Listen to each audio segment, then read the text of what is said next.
All right there. How y'all beautiful people doing? Hope y'all doing very well.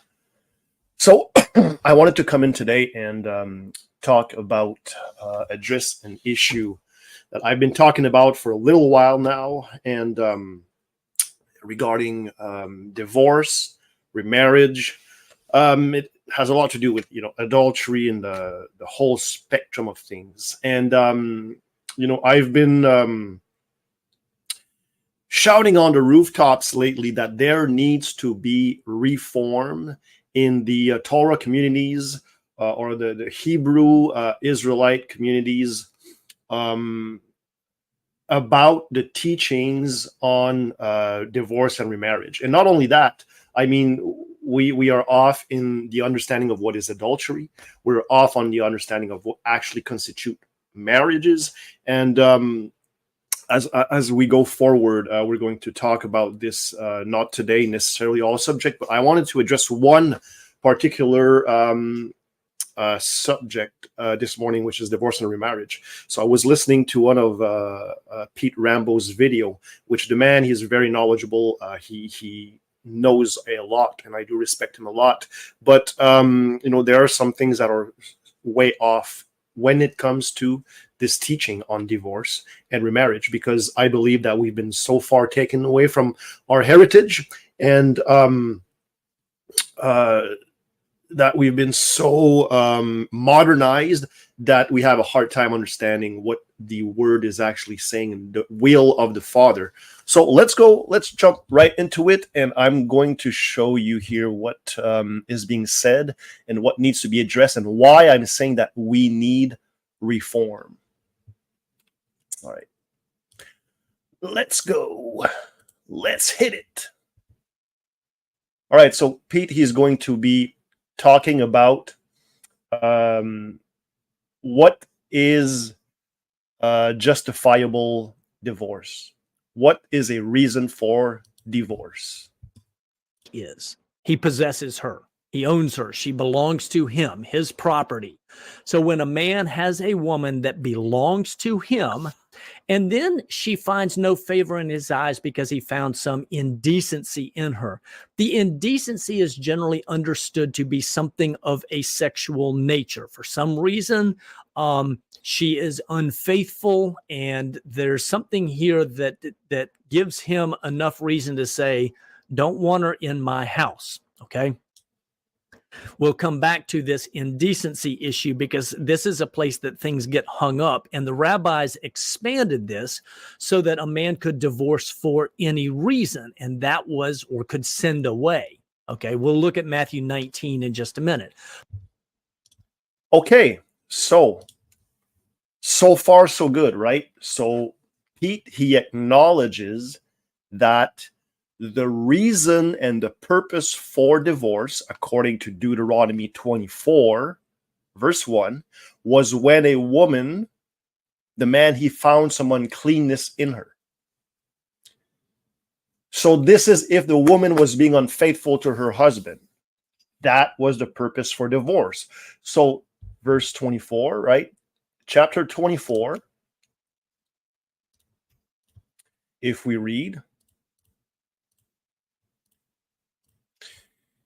it says, when a man had taken a wife and married her, and it come to pass that she finds no favor in his eyes because he had found some uncleanness in her. That's what we're talking about. She's being unfaithful. This is some form of sexual immorality. And this is what Jesus addresses later on when he says that the only reason for divorce, that a man can be justified in putting away his woman, is if she's being sexually immoral or unfaithful.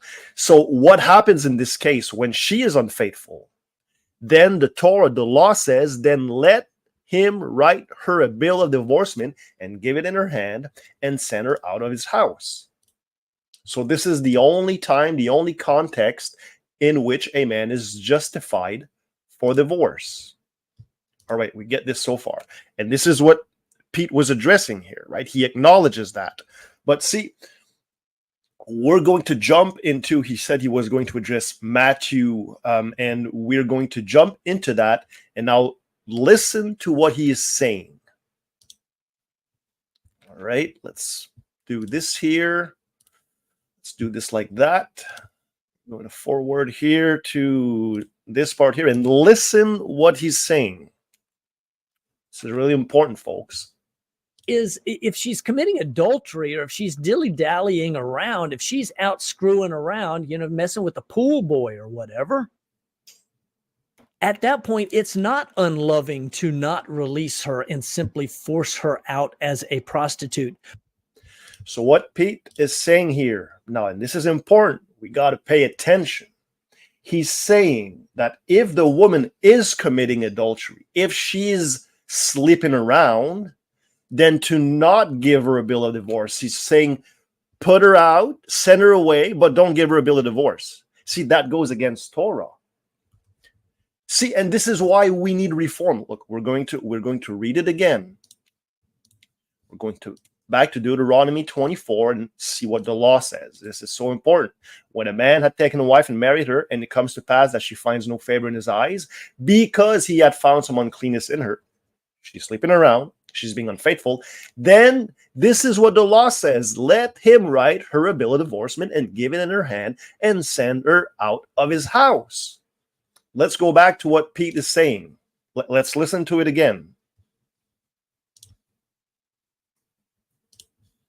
Is if she's committing adultery, or if she's dilly-dallying around, if she's out screwing around, messing with the pool boy or whatever, at that point, it's not unloving to not release her and simply force her out as a prostitute, because that's what she's being, and what she deserves. If she is breaking wedlock, she deserves stoning according to the Torah. And so, all right.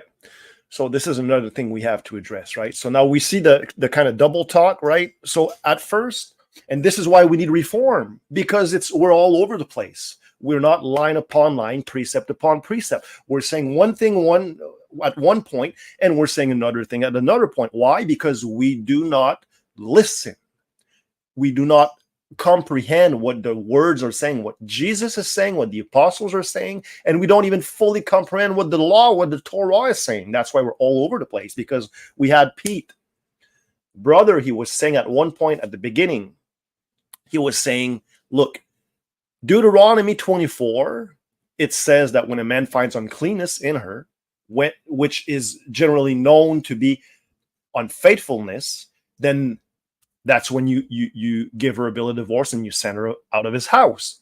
Then later on, because now he's going to the New Testament, reading in Matthew, and because we think that being sent away and put away and divorced and the mistranslations, that's where we're God. That's where the devil gets us. And that's why we're saying all these things that do not line up. Then he's saying, well, if she is committing adultery, if she's unfaithful, then don't give her a bill of divorce. See, that's not what the law says. And that's why we need reform. So when he was talking about the stoning because of adultery, we have to recognize and realize that death not always came by stoning. Stoning was not always the case for adultery. There are certain contexts and certain application where some adulterous people would get stoned, but not all acts of adultery would end up in stoning. We have to realize and recognize, and this is really important what I'm going to say here, that death does not always come by the breath leaving out of our body. Sometimes death, it comes through slavery. And that's what we don't understand.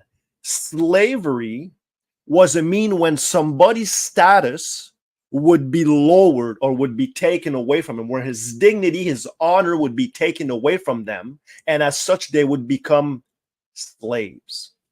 And that would be equating with death. This is really important to understand. And so through sin, in a lot of times through sin, death came in by forms of slavery. And this is exactly what this all ties in with the bill of divorcement. I'm going to give you a good example here about what I'm talking about. Okay, look at what I'm saying here, so y'all can follow me. We're going to go to Genesis 3. Genesis 3, verse 17. Listen to this carefully. This is what I'm talking about the slavery and death. Okay? This was the judgment to Adam. And unto Adam he said, because thou hast hearkened unto the voice of thy wife, and hast eaten of the tree of which I commanded thee, saying, thou shalt not eat of it, cursed is the ground for thy sake. In sorrow shalt thou eat of it all the days of thy life. Thorns and thistles shall it bring forth to thee, and thou shalt eat the herb of the field. In the sweat of thy face shalt thou eat bread. In the sweat of thy face shalt thou eat bread. This is a form of slavery. This is a form of labor and toil that is slavery that came in with sin, with the disobedience. I'm going to give you another example. And that's going to be through sexual immorality that brought in slavery.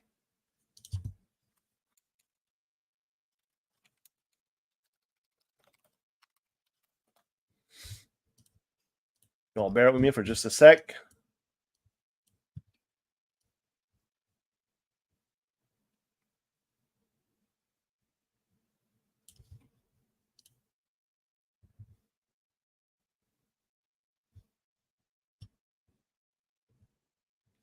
All right, Genesis 9:22. This is another example of how slavery came in through sexual immorality. And Ham, the father of Canaan, saw the nakedness of his father and told his two brothers without. And Shem and Japheth took a garment and laid it upon both their shoulders and went backward and covered the nakedness of their father, and their faces were backward, and they saw not their father's nakedness. And Noah awoke from his wine and knew what his younger son had done unto him. See, this is sexual immorality. There is something that happened with the son and the woman there. Okay? And he said, cursed be Canaan, a servant of servants shall he be unto his brethren. Let's read it again. Cursed be Canaan, a servant of servants shall he be unto his brethren. So this is examples where we see that sin, oftentimes sexual immorality, did not always result in death. It resulted in slavery. It resulted in a status of a person being lowered. That is why it talks about defilement in Deuteronomy 24. When a woman is defiled, that is her status being lowered. Look at all the animals on the face of planet Earth. There are some clean animals that are held to a higher standard, that are acceptable to the Most High, and there are unclean animals that are lower standards and unacceptable to the Most High. It's the same thing. That's what we're talking about, defilement. So no, adultery did not always come through stoning. Adultery, sometimes the result of that was slavery. You want me to give you another beautiful, amazing example? Check this out. Now, y'all going to really understand with this one. If y'all don't understand with this one, man, y'all are spiritually dead. I mean, you can't. Isaiah 50, verse 1. Thus says the Lord, where is the bill of your mother's divorcement, whom I have put away? Or which of my creditors is it to whom have I sold you? Behold, for your iniquities have you sold yourselves, and for your transgression is your mother put away. So the putting away, the bill of divorce and all this stuff, this was a form, this was not a free release where you become free. No, this was a binding. This was a confirmation of defilement. And that's where you would go out of the nation of Israel, out of the goodness of the nation of the Father, in the presence of the Father, and you would go out. See, let's read it again. Of whom of my creditors is it to whom have I sold you? Do you think the Most High, he had some of his own household as creditors? No, we don't lend with interest and usury among our own people. That would be talking about someone that is out. Behold, for your iniquities have you sold yourselves. This is all tied with a bill of divorcement. This is tied in with divorce. So, all this to say that we need some serious reform. I believe that what's happening is, what we need to do is we need to throw out all preconceived ideas. We need to throw out all preconceived ideas. We need to start from scratch. You know what? We need to start from the cornerstone. We need, and sometimes, man, I get some flack for saying this, and it's nothing but the truth. We need to start from Yeshua, from Jesus, the Messiah, and through the apostles, start from them and then work our way back. Because the word says that Jesus is the cornerstone. See, when we're going contrary to that, we're going contrary to the words of the Messiah. He is the cornerstone. He's the one that's establishing all things.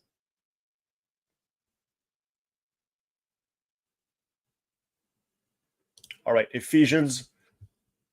Look at this. This is important, folks. Ephesians 2. All right, let's start at 19. Now, therefore, you're no more strangers and foreigners, but fellow citizens with the saints and of the household of God, and are built upon the foundation of the apostles and prophets, Jesus Christ himself being the chief cornerstone.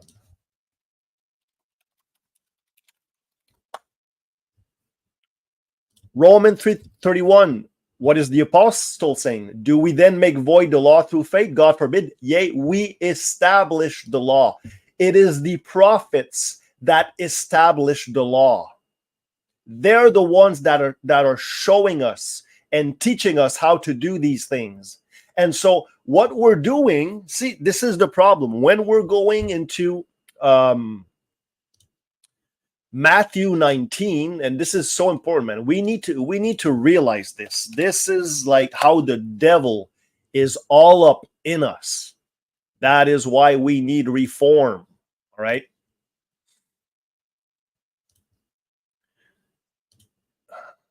When we go and read into Matthew 19, and we go and say, well, and I say to you, this is what Jesus says, whosoever shall put away his wife, except it be for fornication. What we're doing, we are trying, because we want to make our false fake narrative fit. We're trying to say, well, this is a mistranslation. What he's not dealing with divorce, he's dealing about sending away. See, this is the nonsense, because first of all, if you're going to say that this is a mistranslation, all right, you got to go back to the codex. You got to go back to the original manuscript. Okay. And then you got to study the Greek. You got to study and actually point out at that original piece of writing, parchment, where there's the mistranslation, what it actually intended to say. Because until you do that, you cannot go and say this was a mistranslation. And secondly, Jesus, what he is dealing with, he's not dealing with, is it putting away, is it sending away, is it divorce? No, he's just dealing with divorce. He's not dealing. See, we're putting this in, and that's how the devil, he gets all up in us and all confused. We get all confused through this. Jesus is never dealing with that. Yeshua, he's just dealing with the reasons for divorce. He's not dealing with the technicality. Is it putting away, divorce, sending away? No, we're putting that in. So when we take all this mess out, all these preconceived false teaching out, and we just read the word for what it says, and we just understand that Jesus is just dealing with divorce, then we can truly hear and understand what he's saying and go from there. See him being the cornerstone. So he's telling us, you can put your wife away, divorce her for fornication only, if she's unfaithful, sexually only. And then you work from there. Then you go to the apostles, then you go to what they have to say on the subject. And then once you take this, working from the cornerstone, right, and the apostles, then you can go back to the Torah, to Deuteronomy 24, to Deuteronomy 22, to Leviticus 18, to all, then you can have a complete idea of what is marriage, what is adultery, what is divorce, what is widowhood, what reconstitutes remarriage, and everything around that. Then you can go with this understanding, see, then you can go to David. Then you can go to see how David, what happened with Abigail. Oh, that's what it was. You can see when David, he went in unto Bathsheba. You can say, that's what it was. Then you can see what happened with Michal. Then him taking her. Then you can go, that's what it was. Then you can look at his concubines. When Absalom took his concubines, then you can go and say, that's what it was. And in a lot of these different circumstances, some of them you've got adultery, some of them, and mind you, that's not with Bathsheba.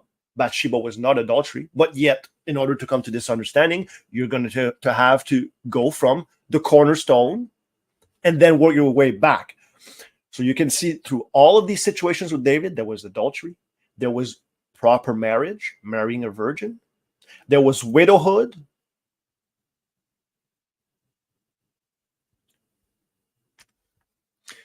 So y'all, I hope y'all are blessed with this teaching. I'm really looking forward, and I know I'm going to keep hammering this until it gets to the people, because it is right and it is the truth, and it is just and good, because there's nothing that I'm saying that goes contrary to the word. And so my hope and my prayer is that the big hats, like Pete Rambo and such, that they can see the error of their ways in the teaching, and that they can have true, proper understanding, so that the people can move forward from there, and that we can truly, the Most High can truly look at us and say, they've got it, and that when he comes back, he can actually see the faith that he's wanting to see in his people. All right, so bless y'all. If y'all have any questions, if y'all have anything y'all want me to clarify, y'all feel free to send me a shout, send me a line, and we'll discuss this. All right, shalom. Bless y'all.